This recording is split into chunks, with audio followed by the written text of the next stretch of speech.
આરોપીને પકડવામાં આવશે? કેટલા વર્ષ બાદ આરોપી પકડાયો? વાપી જીઆઈડીસી વિસ્તારમાં સને 2004માં આજથી 22 વર્ષ પહેલા ફાયરિંગ વિથ ધાડના બે નાસ્તા ફરતા આરોપીઓને 22 વર્ષે પકડી પાડવામાં ખૂબ મોટી સફળતા વલસાડ જિલ્લા ક્રાઇમ બ્રાન્ચને મળી છે.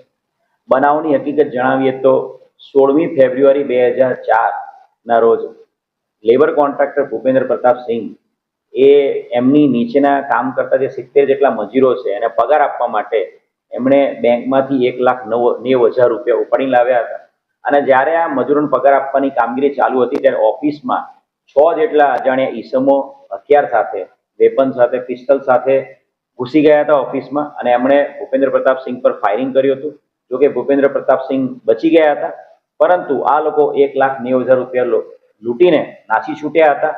બનાવના સ્થળેથી નાસતી વખતે મજૂરોની સતર્કતાના કારણે એક આરોપી મુન્ના કુમાર તાત્કાલિક જગ્યા પરથી પકડાઈ ગયો હતો, પરંતુ 5 આરોપી ભાગી છૂટવામાં સફળ થયા હતા. આ આરોપીઓમાંથી સંતોષ અને છોટેલાલ એ જે તે સમયે ગુનો કર્યા બાદ પોલીસની ટીમ દ્વારા મહેનત કરવાના કારણે એ પકડાઈ ગયા હતા, પરંતુ 3 આરોપી છેલ્લા 22 વર્ષથી નાસ્તા ફરતા હતા.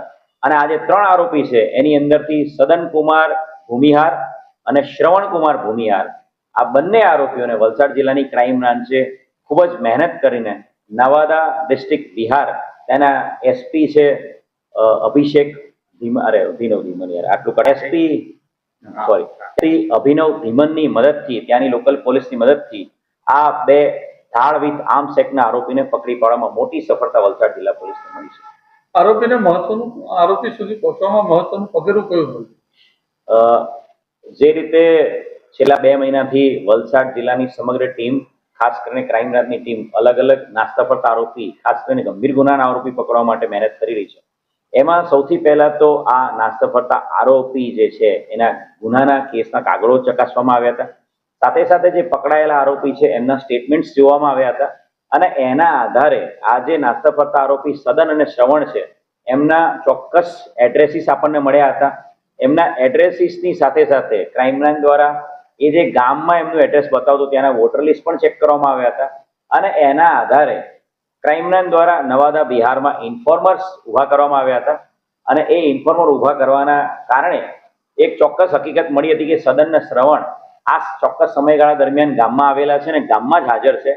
અને એ હકીકત આધારે એસપી નવાદા અભિનવ ધીમનનો કોન્ટેક્ટ કરવામાં આવ્યો હતો અને એમની મદદના આધારે વલસાડ જિલ્લા પોલીસને આ બંને નાસ્તા ફરતા આરોપી પકડી પાડવામાં સફળતા મળી.